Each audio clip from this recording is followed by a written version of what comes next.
Good afternoon students. Lalla classes में आपका स्वागत है। आज हम पॉलिटिकल लेक्चर नंबर 19 लेके आते हैं। जो टॉपिक होगा राजनीतिक दल। कौन सा टॉपिक होगा बाबू? राजनीतिक दल के बारे में देखेंगे। लोक प्रतिनिधित्व अधिनियम 1951 में आया था। लोक प्रतिनिधित्व अधिनियम कब आया था बाबू? 1951 में आया था। ठीक है।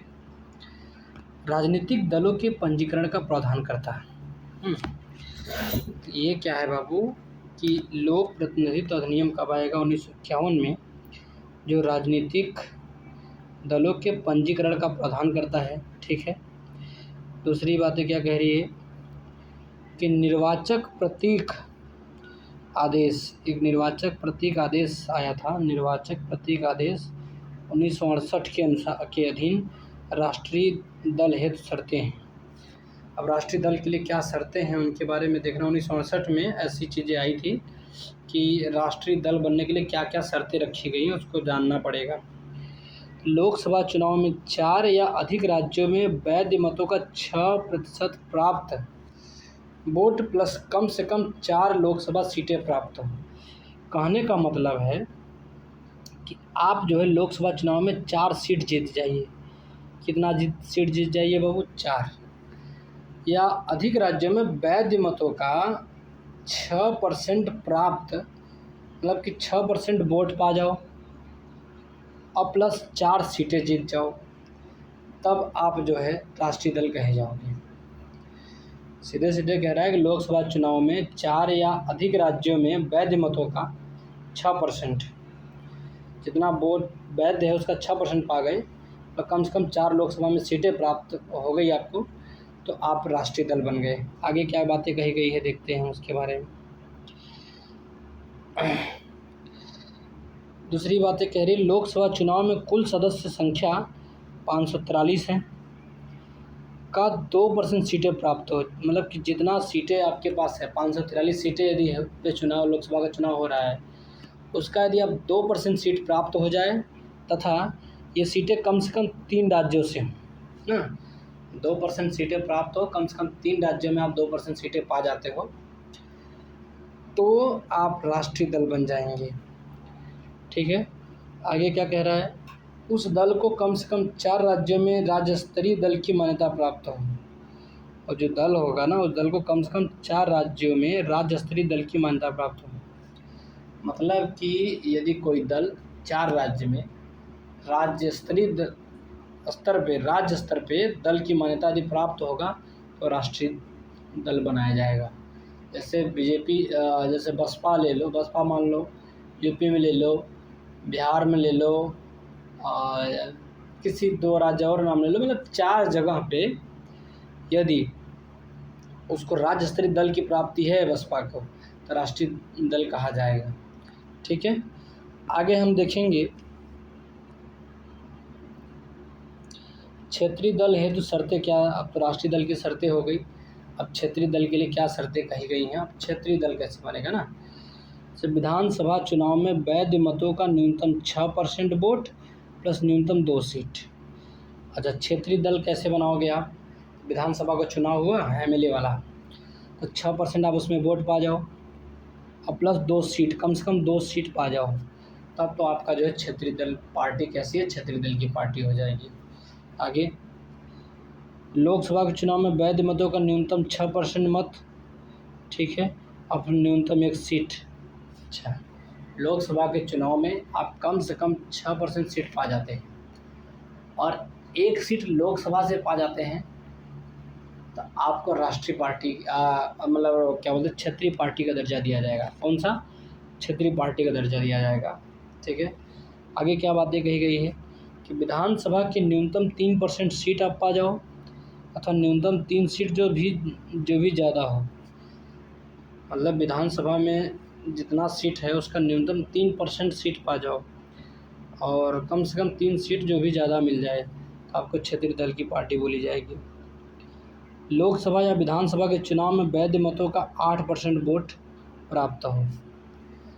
लोकसभा के चुनाव में केवल 8% का वोट पा जाए या विधानसभा के चुनाव में केवल 8% का वैध मतों का वोट पा जाए, तो उसको जो है क्षेत्रीय दल की पार्टी कही जाएगी। क्षेत्रीय दल की पार्टी के लिए यदि कोई एमएलए नहीं बनाया जा रहा है, सांसद नहीं लिया जा रहा है, तो वैध मतों का 8% वोट लोकसभा में या तो विधानसभा में यदि पा जाएंगे क्षत्रिय दल की पार्टी हो जाएगी। 6% वोट लोकसभा में और प्लस 1 सीट जो है लोकसभा में जीत जाते हैं, तो उसको भी हम जो है क्षत्रिय दल की पार्टी कहा जाएगा। विधानसभा में कुल टोटल 3% सीट, 3 से 3 जो भी ज़्यादा हो तो उसको जो है क्षत्रिय दल की पार्टी कहा जाएगा। वर्तमान में 6 राष्ट्रीय दल हैं। कितने बाबू? 6। जनता पार्टी है, भारतीय राष्ट्रीय कांग्रेस है, बहुजन समाज पार्टी है, सीपीआई कम्युनिस्ट पार्टी, मार्क्सवादी। 4 हो गए। National People's Party 2019 National People's Party 2019 में राष्ट्रीय पार्टी बनी। आम आदमी पार्टी भी 2023 में राष्ट्रीय पार्टी बन गई। तो मतलब मैं यदि कन्फ्यूजन होता तो नेशनल पीपुल्स पार्टी 2019 में राष्ट्रीय पार्टी का दर्जा मिला था उसको। नेशनल पीपुल्स पार्टी को 2019 में राष्ट्रीय पार्टी का दर्जा मिल गया। आम आदमी पार्टी को कब मिला बाबू? 2023 में दर्जा मिला था।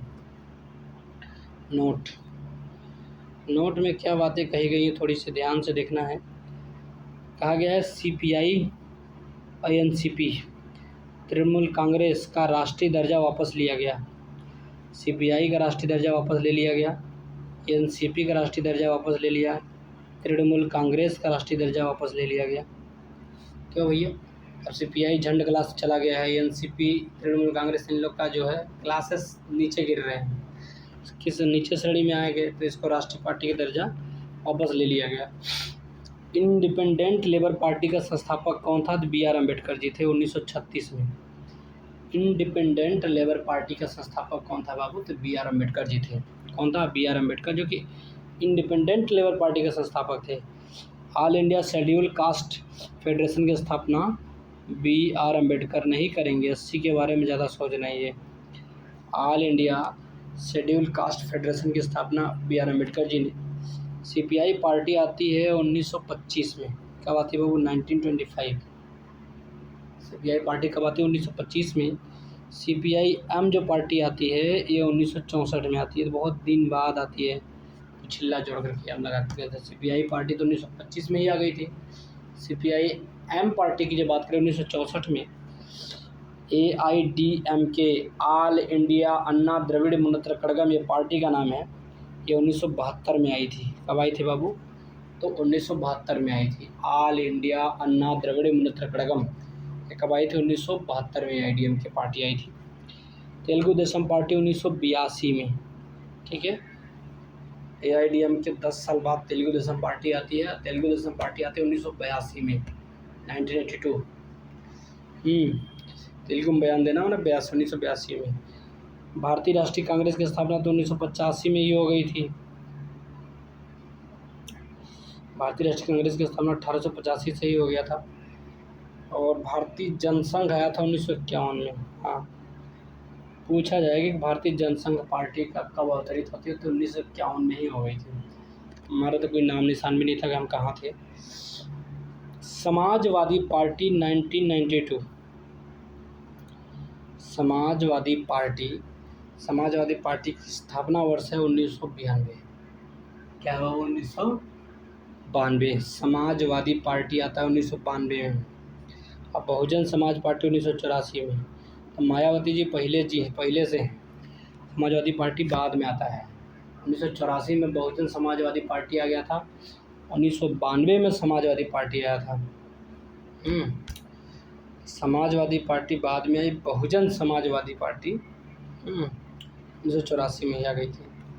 8 साल बाद जो है समाजवादी पार्टी आती है। भारतीय जनसंघ 1951 में, भारतीय राष्ट्रीय कांग्रेस 1885 में, तेलुगु देशम पार्टी 1982 में, AIMDK 1972 में, CPI-M आया था 1964 में, CPI आया था 1925 में।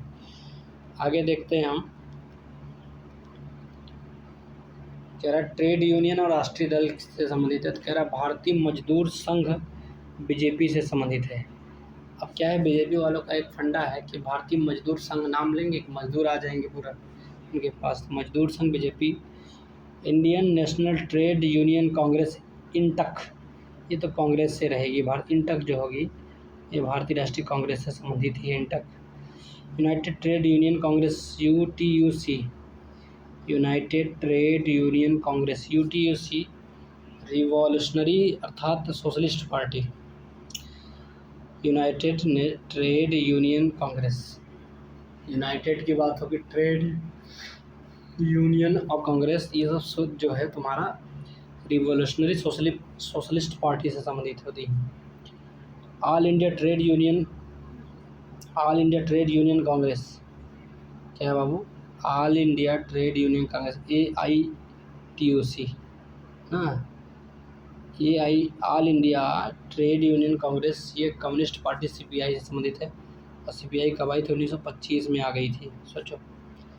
All India Trade Union Congress, CPI 1925। Centre of Indian trade union, Situ CPIM से संबंधित है। ये 1964 में आया था CPIM कब आया था बाबू? 1964 में आया था। Centre for Indian trade union, Situ. संविधान के अनुच्छेद 330 से 334 तक लोकसभा या विधानसभा में कुल विशेष वर्गों के लिए आरक्षण या प्रावधान करता है जिसमें महिलाएं नहीं। 330 से 34 तक में लोकसभा विधानसभा में विशेष वर्गों के लिए आरक्षण का प्रावधान है, महिलाएं नहीं हैं। अतः संविधान संशोधन कर महिलाओं का आरक्षण का प्रावधान किया जा सकता है। तो इसमें संविधान संशोधन करके जो है महिलाओं को आरक्षण करने का प्रावधान किया जा सकता है। रजनी कोठारी ने स्वतंत्रता के प्रारंभिक वर्षों को की भारत की एक दलीय व्यवस्था को एक दलीय प्रभुत्व वाली व्यवस्था कह दिया। रजनी कोठारी कहते कि जैसे ही भारत स्वतंत्र हुआ था ना, तो उसको एक दलीय प्रभुत्व वाली व्यवस्था के रूप में माना गया। रजनी कोठारी ने कह दिया था प्रारंभिक वर्षों में। आगे हम देखेंगे दल बदल अधिनियम आया था 52वें संविधान संशोधन 1985 में, जिसे 15 फरवरी 1985 को राष्ट्रपति मंजूरी मिल गई। जिससे 15 फरवरी 1985 को राष्ट्रपति मंजूरी मिल गई तथा यह 1 मार्च 1985 से लागू है। दल बदल कानून 1985 से लागू है। फरवरी 1985 में राष्ट्रपति ने मंजूरी दे दिया था 15 फरवरी, तो 1 मार्च 1985 से ये लागू है।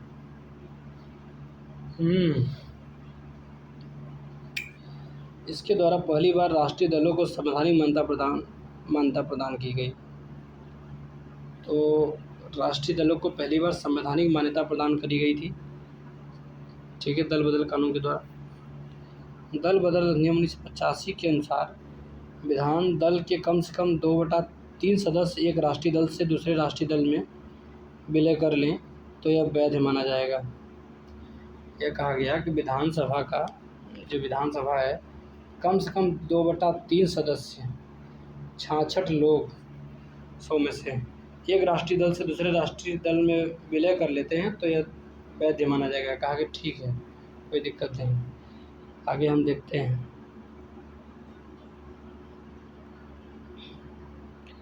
कोई नाम निर्दिष्ट मनोनीत सदस्य नियुक्त होने के 6 माह बाद, कोई नाम निर्दिष्ट मनोनीत सदस्य जो है नियुक्त होने के 6 महीना बाद किसी राष्ट्रीय दल में शामिल नहीं हो सकता है। यदि ऐसा करेगा तो सदस्यता रद्द हो जाएगी, ठीक है। अर्थात 6 माह के अंदर ही राष्ट्रीय दल में शामिल हो जाएं। तो आप नियुक्त हो जाएं और 6 महीने के पहले यदि आपको शामिल होना किसी राष्ट्रीय दल में शामिल हो जाए, नहीं तो आपको राष्ट्रीय दल का दर्जा नहीं दिया जाएगा। अब क्या कह रहा है? कोई निश्चित समयावधि नहीं है जिसके अंदर पीठासीन अधिकारी को दल बदल मामला विनिश्चित करना होता है। कोई निश्चित समयावधि नहीं है जिसके अंतर्गत पीठासीन अधिकारी को दल बदल मामला विनिश्चित करना होता है। दल बदल विरोधी अधिनियम देखते क्या है इसमें। कोई सांसद विधायक उस दल के सदस्यता या स्वेच्छापूर्वक त्याग दें जिससे वह संबंधित था तो वह अयोग्य अनर्ह ठहराया जाएगा, अयोग्य हो जाएगा, अनर्ह ठहराया जाएगा। अपवाद क्या कह रहा है? किसी विशेष मुद्दे पर होने वाले मतदान से अनुपस्थित रखेगा तो भी अयोग्य ठहराया जाएगा। यदि कोई विशेष मुद्दा पे यदि आप वहाँ पे मतदान नहीं दे रहे हैं, अनुपस्थित रहे, तब पर भी आप अयोग्य हो जाएंगे दल बदल के तहत। अपवाद: सदन का अध्यक्ष या उपाध्यक्ष निर्वाचित होने पर स्वेच्छा से मूल राष्ट्रीय दल की सदस्यता छोड़ देता है। सदन का ले लो, अध्यक्ष ले लो या उपाध्यक्ष जो भी होगा, जब निर्वाचित हो जाएगा तो स्वेच्छा से मूल या राष्ट्रीय दल की सदस्यता छोड़ देता है। यदि ऐसे पद पर न रह जाने के पश्चात वह राष्ट्रीय दल में पुनः सम्मिलित हो जाता है, और वह पद जैसे ही समाप्त हो जाएगा वह राष्ट्रीय दल में पुनः सम्मिलित हो जाएगा। स्वेच्छा से छोड़ता है, कोई ज़बरदस्ती नहीं छुड़वा सकता। आगे, साम्यवादी दलों ने संयुक्त रूप से आंध्र प्रदेश में कांग्रेस के खिलाफ भूपोर्तम आंदोलन चलाया। तो कांग्रेस के खिलाफ कौन सा आंदोलन चलाया गया था बाबू? भूपोर्तम। ये कौन से चलाया? भूपोर्तम ने चलाया, आंदोलन चलाया था। आंध्र प्रदेश में कांग्रेस के खिलाफ पोतेम आंदोलन चलाया था, पोर्तम। आगे क्या बातें कही गई है बाबू? 1963 की कामराज योजना का प्रमुख उद्देश्य कांग्रेस को जीवंत बनाते हुए राष्ट्रीय विकास में योगदान देने हेतु प्रेरित करना था। 1963 की कामराज योजना का प्रमुख उद्देश्य क्या था? कि कांग्रेस को जीवंत बनाते हुए राष्ट्रीय विकास में योगदान देने हेतु प्रेरित करना था।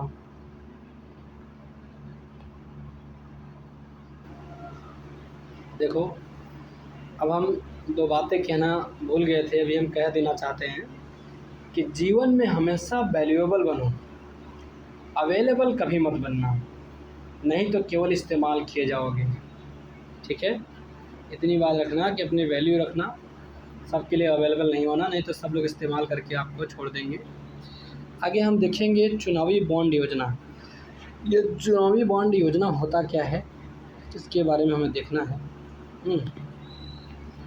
तो 2 जनवरी 2018 को केंद्र सरकार ने इसकी अधिसूचना जारी करी। ठीक है, कब? 2 जनवरी 2018 को केंद्र सरकार ने अधिसूचना जारी करी कि 2017-18 के बजट में घोषणा हुई। ठीक है, 2017-18 के बजट में इसकी घोषणा हुई चुनावी बॉन्ड की। चुनावी बॉन्ड जारी होने के बाद 15 दिन तक वैध रहेंगे। जब चुनावी बॉन्ड जारी होगा तो कितना दिन तक वैध रहेगा? सिर्फ 15 दिनों तक वैध रहेगा बस।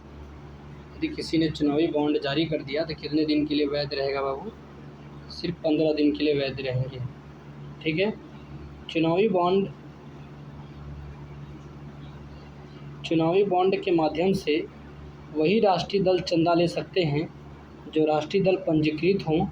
अच्छा, चुनावी बॉन्ड के माध्यम से वही राष्ट्रीय दल चंदा ले सकते हैं जो राष्ट्रीय दल पंजीकृत हों, तब पिछले लोकसभा या विधानसभा चुनाव में कम से कम 1% मत प्राप्त किए हों, वही चंदा ले सकता है, नहीं तो चंदा नहीं ले सकते। आप सोचो, यदि आपके चुनावी बॉन्ड के माध्यम से कोई बंदा चंदा लेना चाहता है तो कम से कम पिछले लोकसभा के चुनाव में या विधानसभा के चुनाव में 1% मत पाया होगा, वही बंदा चंदा लेगा, नहीं तो कोई नहीं ले सकता। और या तो फिर राष्ट्रीय दल चंदा ले सकते हैं जो पंजीकृत हो, राष्ट्रीय दल चंदा ले सकते हैं जो राष्ट्रीय दल पंजीकृत हों। ठीक है, बस आगे हम देखेंगे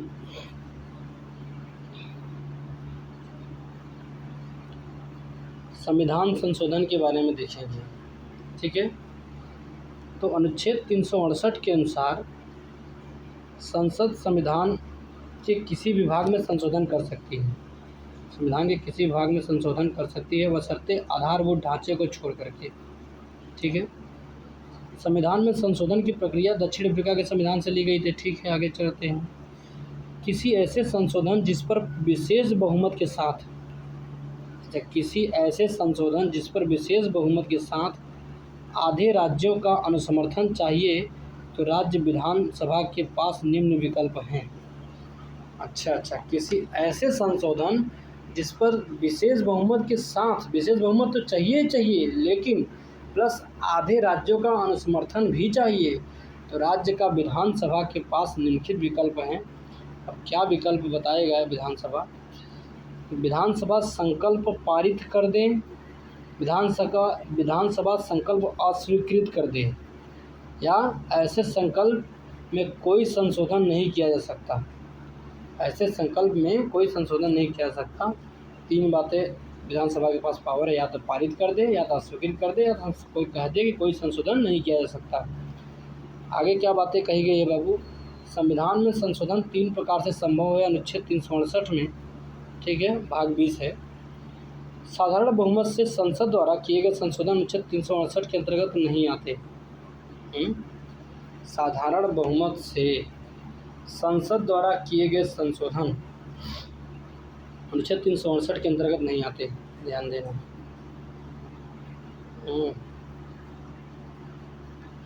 जैसे राज्यों की सीमा में, नामों में, नए राज्य का निर्माण में, राज्य विधान परिषदों का सृजन में, उत्साधन में, राष्ट्रपति, राज्यपाल, सुप्रीम कोर्ट, हाई कोर्ट, न्यायाधीशों के वेतन की वृद्धि या कमी में, ये सब की जब भी बात होगी बाबू, इतने की बात होगी तो साधारण बहुमत से हो जाएगा, ठीक है।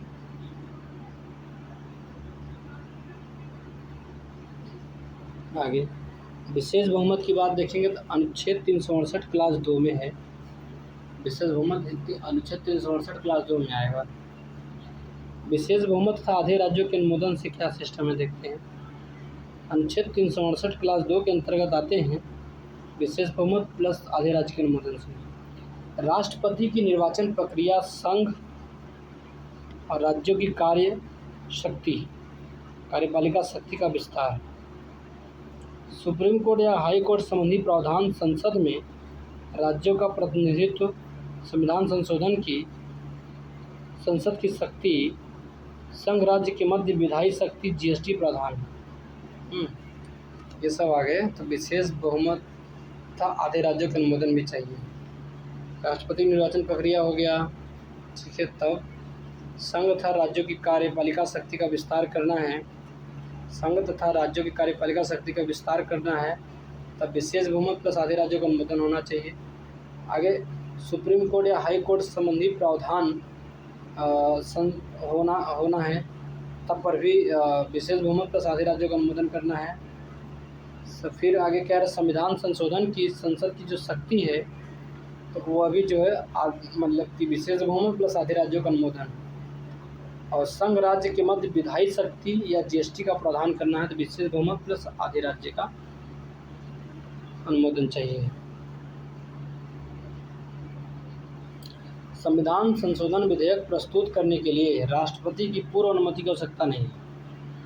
संविधान संशोधन विधेयक प्रस्तुत करने के लिए राष्ट्रपति की पूर्व अनुमति की आवश्यकता नहीं है, संयुक्त बैठक का प्रावधान भी नहीं है, ठीक है। संविधान संशोधन विधेयक पे संयुक्त बैठक का प्रावधान नहीं है और राष्ट्रपति की पूर्व अनुमति की आवश्यकता भी नहीं है। इसलिए बाबू संविधान संशोधन विधेयक प्रस्तुत करने के लिए यदि कोई बंदा संविधान संशोधन विधेयक प्रस्तुत कर रहा है, राष्ट्रपति की पूर्व अनुमति की आवश्यकता नहीं है तथा संयुक्त बैठक के प्रावधान नहीं है। संविधान संशोधन पर राष्ट्रपति को अनुमति देना बाध्यकारी है। संविधान संशोधन यदि हो रहा है तो राष्ट्रपति को अनुमति देना क्या होता है बाबू, बाध्यकारी, तो उसको अनुमति देना ही पड़ेगा।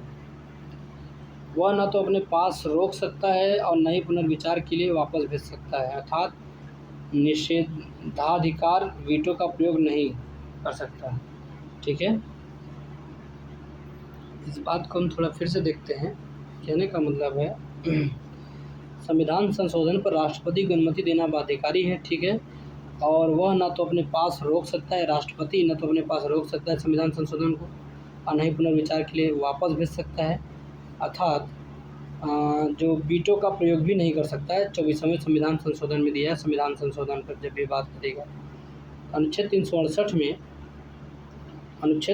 में संविधान संशोधन की 2 विधियाँ उल्लिखित है, एक विशेष बहुमत से, दूसरा विशेष बहुमत प्लस आधे राज्य का समर्थन से, आधे राज्य के समर्थन से। आगे हम देखेंगे अनुच्छेद 368 को स्वयं संशोधित किया गया है। 24वें संविधान संशोधन 1971 में संशोधित किया गया है कि राष्ट्रपति को अनुमति देना बाध्यकारी बना है। संविधान संशोधन पर राष्ट्रपति को अनुमति देना क्या बना दिया, बाध्यकारी बना दिया 24वें संविधान संशोधन 1971 में। राष्ट्रपति जो है अनुमति देना ही होगा जब संविधान संशोधन की बात आएगी तो। फिर आगे 101वें संविधान संशोधन 2016 में जीएसटी मामले में संशोधन करने हैं तो आधे राज्य का समर्थक आवश्यक था। तो जब जीएसटी का मामला आया तो पूर्ण बहुमत तो था ही, प्लस आधे राज्य का जो है अनुसमर्थन आवश्यक था। आगे हम देखेंगे प्रथम संशोधन विधेयक 1951 में आया था पहली बार, जिनके द्वारा 31 क अनुच्छेद 31 क और अनुच्छेद 31 ख 9वीं अनुसूची में जोड़ी गई। 9वीं अनुसूची जोड़ी गई। यह संशोधन मुख्यतः कृषि भूमि संबंधी सुधार हेतु था। ठीक है, पहला संविधान संशोधन हुआ था 1951 में 31 क 31 ख अनुच्छेद 31 क और ख, और 9वीं अनुसूची जोड़ी गई 9वें संविधान संशोधन में। यह संशोधन 9वां संविधान संशोधन जो था मुख्यतः कृषि भूमि संबंधी सुधार हेतु था। ठीक है, आगे क्या कहा गया है बाबू? आगे कहा गया देशी रियासतों के विशेष अधिकारियों और प्रीवी पर्सों को समाप्त किया गया। जो देशी रियासत थे उसके विशेष अधिकार जो थे उसको समाप्त किया गया या प्रीवी पर्सों को समाप्त किया गया 26वें संविधान संशोधन 1971 द्वारा। 26वां संविधान संशोधन में कहा गया कि जो देशी रियासतों के पास विशेष अधिकार थे या प्रीवी पर्सों को समाप्त कर दिया गया था। ठीक है, आगे क्या बातें कही गई है बाबू? 13वां संविधान संशोधन से नागालैंड बना था। 13वां संविधान संशोधन से क्या बना था बाबू? नागालैंड बना था। अब सोचो, ये क्वेश्चन आईएएस में आया था। ये क्वेश्चन 2025 के आईएएस में आया था कि 13वां संविधान संशोधन से नागालैंड बना था। अब ये बंदा ये जानता होता, पढ़ा होता हमारा नोट्स, उसको सॉल्व कर ले जाता। 18वां संविधान संशोधन राज्य को पुनर्परिभाषित करता है। राज्य को पुनर्परिभाषित करता है कौन? 18वां संविधान संशोधन। 39वें संविधान संशोधन 1975 की बात करते हैं तो राष्ट्रपति, उपराष्ट्रपति, स्पीकर, प्रधानमंत्री के चुनाव को चुनौती नहीं दी जा सकती। 39वां संविधान संशोधन 1975 में बनकर के आया और उसमें कहा गया कि राष्ट्रपति, उपराष्ट्रपति, स्पीकर ले लो, प्रधानमंत्री के चुनाव को चुनौती नहीं दी जा सकती। ठीक है, बाप रे बाप। आगे चलो, आगे इसमें क्या क्या बातें कही गई है बाबू देखो। 61वां संविधान संशोधन 1988 में बता दिए पहले ही, 21 वर्ष से उम्र घटा करके 18 वर्ष कर दिया मताधिकार की उम्र। ठीक है, 42वां संविधान संशोधन 1976 में क्या हुआ? तो पंथ निरपेक्ष समाजवाद शब्द जुड़ गया। दो शब्द जुड़ा, पंथ निरपेक्ष जुड़ा और समाजवाद शब्द जुड़ा 42वां संविधान संशोधन 1978 और 76 में। और 44वां संविधान संशोधन 1978 में जब देखेंगे तो संपत्ति का अधिकार कानूनी बना दिया गया। कहा कि संपत्ति अधिकार क्या है बाबू? एक कानूनी अधिकार है। 44वां संविधान संशोधन 1978 में कहा गया कि संपत्ति जो पैसा है उसका कानूनी अधिकार है, कानूनी अधिकार बना दिया है। और 38वां संविधान संशोधन 1975 में ही हुआ ना, न्यायिक पुनरीक्षण शक्ति का परिसीमन किया गया। न्यायिक पुनरीक्षण शक्ति का जो है परिसीमन किया गया। न्यायिक पुनरीक्षण शक्ति का क्या किया गया था बाबू? पुनरीक्षण किया गया था। 69वां संविधान संशोधन 1991 में दिल्ली को एनसीआर का दर्जा प्राप्त था। कब बाबू? 69वां संविधान संशोधन 91 में दिल्ली को क्या हुआ बाबू? एनसीआर का दर्जा प्राप्त किया गया। और 81 नंबर का जो संविधान संशोधन हुआ सन 2000 में, रिक्तियों के बैकलॉग को भरने में SC/ST आरक्षण का संरक्षण किया गया। कहा कि जो रिक्तियां हैं उसके बैकलॉग को भरने के लिए SC/ST के आरक्षण में संरक्षण किया गया। तो 81वां संविधान संशोधन सन 2000 में 81वां संविधान संशोधन सन 2000 में था। किस लिए था? रिक्तियों के बैकलॉग को भरने में SC/ST आरक्षण का संरक्षण करना था। जब 91 नंबर का आएगा तो 2003 में आता है संविधान संशोधन। मंत्रिपरिषद का आकार जो है कितना होना चाहिए? 15% होना चाहिए। ये किसमें बताया जाता है बाबू? 91 संविधान संशोधन 2003 में। अब 97वां संविधान संशोधन सन 2011 में कहा गया अनुच्छेद 19 क्लाज 1 सब क्लास C में सहकारी समिति बनाना। सहकारी समिति बनाने के लिए 97वें संविधान संशोधन सन 2011 में आया था और कहा गया कि अनुच्छेद क्लाज 1 सब क्लास C में जो है एक सहकारी समिति बनाएंगे। आवश्यक 99वां संविधान संशोधन 2014 में 2014 में एनजेएससी का निर्माण हुआ था। 99 नंबर का संविधान संशोधन सन 2014 में ही हो गया था, जो एनजेएससी का निर्माण करने की बात करी गई थी। मौलिक कर्तव्य आया था 42वें संविधान संशोधन 1976 के द्वारा। 42वां संविधान संशोधन 1976 द्वारा अनुच्छेद 74 क्लाज 1 के तहत मंत्रिपरिषद की सलाह को राष्ट्रपति के लिए पहली बार बाध्यकारी किया गया था। 42वां संविधान संशोधन 1976 में ही अनुच्छेद 74 क्लाज 1 के तहत मंत्रिपरिषद की सलाह को जो है राष्ट्रपति के लिए पहली बार बाध्यकारी कर दिया गया था। फिर 44वां संविधान संशोधन 1978 के द्वारा सलाह को राष्ट्रपति पुनर्विचार के लिए भेज सकता है। 44 में बाध्यकारी बना दिया कि राष्ट्रपति जो मंत्रिपरिषद कहेगी वही आप सुनोगे, लेकिन 78 में संविधान संशोधन 44वां संविधान संशोधन 1978 में जब बातें आई तो इसमें जो है कहा गया कि द्वारा सलाह की राष्ट्रपति पुनर्विचार के लिए भेज सकता है। आगे 39वें संविधान संशोधन 1975 के द्वारा राष्ट्रपति, उपराष्ट्रपति, स्पीकर, पीएम के चुनाव को न्यायिक पुनर्विचारावलोकन से परे कर दिया गया। 39 नंबर का जब संविधान संशोधन हुआ तो 1975 में हुआ। राष्ट्रपति ले लो, उपराष्ट्रपति ले लो, स्पीकर ले लो, 3 बंदे, राष्ट्रपति, उपराष्ट्रपति, स्पीकर। पीएम के चुनाव को, स्पीकर का चुनाव ले लो, उपराष्ट्रपति, राष्ट्रपति चुनाव को ले लो, पीएम के चुनाव को न्यायिक पुनर्विलोकन से परे कर दिया गया। कहा कि राष्ट्रपति का चुनाव न्यायिक पुनर्विलोकन से परे होगा, उपराष्ट्रपति में न्यायिक पुनर्विलोकन से परे होगा और पीएम के चुनाव को न्यायिक पुनर्विलोकन से परे कर दिया गया। ठीक है, आगे 44वां संविधान संशोधन 1978 द्वारा निश्चित कर दिया गया। इसको 44वां संविधान संशोधन द्वारा क्या कर दिया गया बाबू, निश्चित कर दिया गया था। ठीक है, 39 में क्या किया गया कि न्यायिक पुनर्विलोकन से परे कर दिया गया और 44 में संविधान संशोधन 1978 में न्यायिक पुनर्विलोकन को क्या कर दिया बाबू, परे कर दिया, निश्चित कर दिया।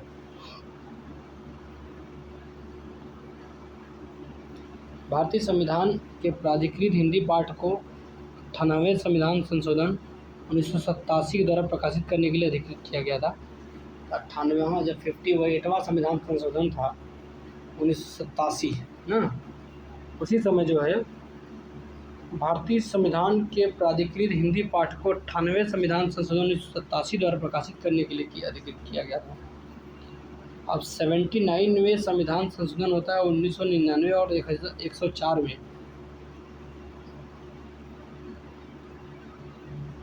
ठीक है, कहने का मतलब कि भारतीय संविधान के प्राधिकृत हिंदी पाठ को 58वें संविधान संशोधन 1987 द्वारा प्रकाशित किए गए, अधिकृत किया गया।